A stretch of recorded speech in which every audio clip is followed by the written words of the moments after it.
Hello everyone at Men's Health, this is Daniel Wu here, and I'm going to show you how I train and prepare for doing action-packed stunts and fighting on screen. And on-screen fighting, there's no real one style.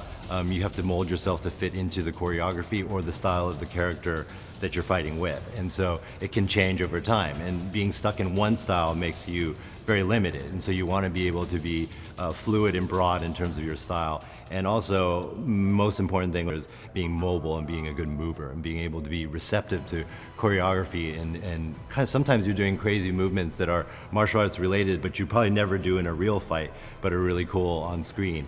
And that includes wire work where you're being pulled 20 feet up in the air and doing a spin kick and all that. And so to be able to execute those kinds of things, not only do you need a good martial arts base, but you also need a strong body to be able to withstand all of that and be able to move with all of that. I was really excited to get the call for American Born Chinese because I'm playing an iconic character called the Monkey King. And so the story of the Monkey King and the Journey to the West story is one of the 4 pillars of Chinese literature.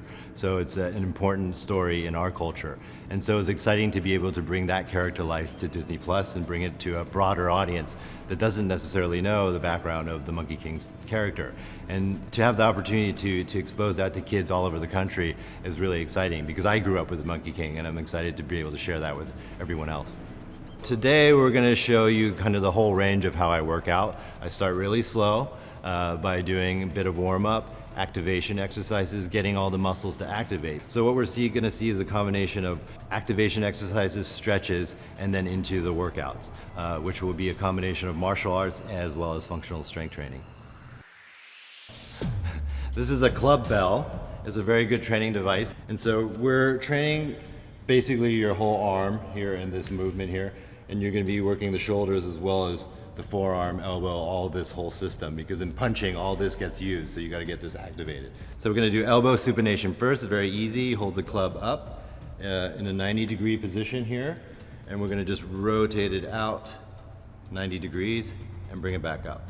When you do these exercises, you'll feel it all through the forearm, through the elbow, even into the shoulder. And you want to be smooth and deliberate. Don't let it fall. But control it all the way down and stop it at the end of the movement and then bring it back up. And then we'll switch to pronation. Pronation is important also in that when you make a punch, you're doing a twist in like this.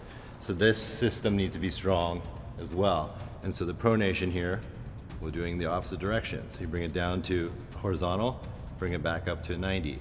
Again, smooth and controlled throughout. I can already feel the burn. Now we're going to work into the shoulder joint here. So just simple, it's just a push up and then a rotation at the top.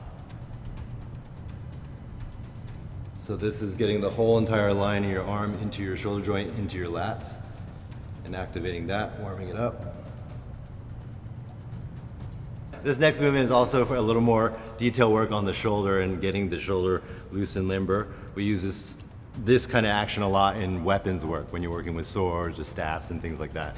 And so having the club is a nice mimic of a weapon. So here we go. I'm going to rotate up 90 degrees, around and down. Up, over your head and down. Remember, keep this shoulder relaxed. Don't let it rise up. Just be relaxed. Around and down and down. And then we're going to go the other way. Back, around, and down, back, around, and down. So an important part of martial arts is the stances. And in wushu, the stances are very stylized. You wouldn't necessarily fight in those kind of stances, but they're good foundation for you to, when you do fight, that you're activating that entire part of your body when you do fight. Important part of like martial arts or any kind of punch is that you're using your entire body. So it's not just your arm coming out, but it's your hip, your shoulders, your knee, your ankle, your toe is all connected into the ground because that's where the power is. It's not just throwing it in your arm, but it's coming from the ground and you're just connecting that power through your body and translating out. So a very traditional stance in wushu is called the horse stance. And so this is really great on your quads, but it's also very good in terms of developing power and strength through your hips. So it's a horse stance because it looks like you're riding a horse.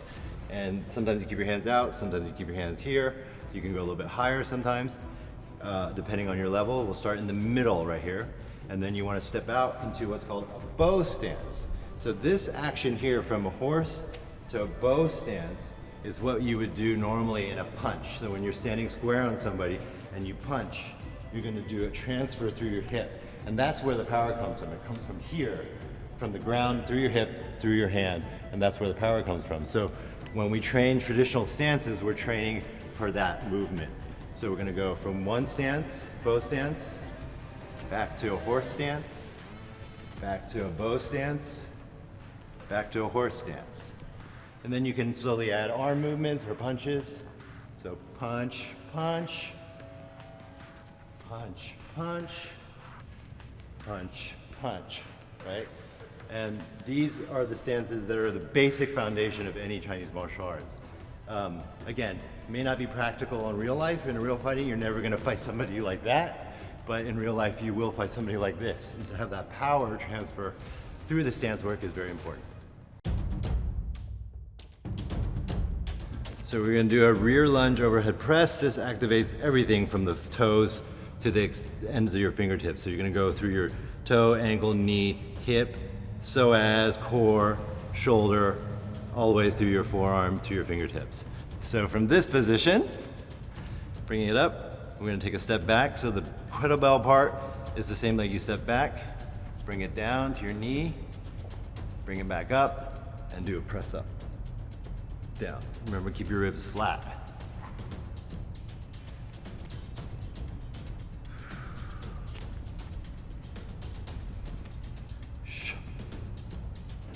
So we're gonna add a level of complexity by adding a twist into the movement. Stepping back, twist, bring it back, press up, down, back, twist, back, and press up. So now we're gonna work on the calves and ankles. We're gonna be doing weighted kettlebell toe walks. And so we're gonna rack up the kettlebells. I'm gonna turn away from you, sorry. And I'm gonna go up on my toes and just walk.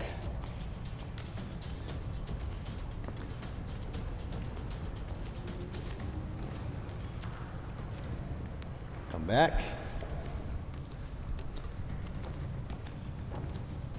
This is activating the calves, the Achilles, getting it all warm. So now that we've really kind of warmed up the body and activated the system, now we're gonna do a lot more dynamic movement. This is a squat jump. So using the kettlebell, feet a little bit shoulder width apart, more than shoulder width apart. Grab the kettlebell, make sure your back is straight, not rounded. We're gonna do jump and down. Jump and down. Jump 5 times. So rotational strength is very important in martial arts. A lot of power comes from the rotation and movement of the body. And so we want to loosen up the body, get it active, and get it ready for those kind of movements. So now we're going to take that movement, take it up another level, and add a kettlebell to give you a sense of adding power to the rotation. So we're going to keep it, the kettlebell dangling in the middle, and we're going to swing. Keeping the core straight, twisting through the hips. Now we start the martial arts training. Now that we're warmed up, everything's activated, muscles feeling strong and good, got a sweat going on, now we can crack pads. This is my trainer, Dr. Jason Park. He is famously known for being striking coach to Anderson Silva, as well as many professional fighters. What have we been doing today? Today we're gonna work a lot of shadowboxing first to really work on our footwork, as well as really turning our body and making sure we own each of those positions. And then we're gonna put it to the test with pad work, using both boxing mitt work as well as Thai pads. So before we start punching pads, we do what's called shadowboxing. So you're working through the movements in the air so that you make sure that your form is correct. A lot of people don't punch correctly, and so it's important during this phase, the shadowboxing phase, that you get your form down right, so that when you start hitting pads, you don't injure yourself or get hurt. So just now we were working on isometrics of the mechanics of the punch. So everything from the jab to the cross to the hook, making sure that your power is connected through and the structure and form is right. If your structure and form is right, you don't have to add too much power to a punch because it's all solid right there. It's like having a 2x4 or a triangle jammed right into you. And so if you have that structure and that strength there, then everything that comes out of your punches will be strong. So now we're gonna be going to the next level. So each step is a slow progression to what we need to be doing. And the next thing we'll be doing is mitt work, hitting pads. So put it to the test. Yes. So this not only gets you accurate in terms of your punching, but it allows you to move footwork, as opposed to punching a bag where you don't have much room to move around, whereas it's like having an active sparring partner. So ultimately, I'm trying not to think anything. I'm trying to get into a flow state where I'm not having to think about anything. But obviously there's times where you need to correct posture, need to correct hand position, all those kind of things. So I'm thinking about those kind of things, but also the letting go. So now we just transitioned from paddles to mitts, and now to the tie pads. The tie pads allows us to punch, but also kick, right? Because it's a broader surface and we can kick into that. And then as well as the belly pad for knees. The most important advice for anybody is the time spent, put in, is what you're gonna get out of it.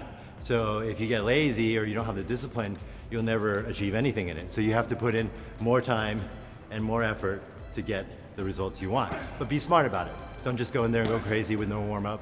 You'll probably get hurt and you'll probably be out for another 6 months. So be smart, train hard. All right, that is my workout. Thanks for joining me in Men's Health. Hope you guys learned a thing or two. For everyone out there who's sitting on the sofa watching this, get off your butt and go do it.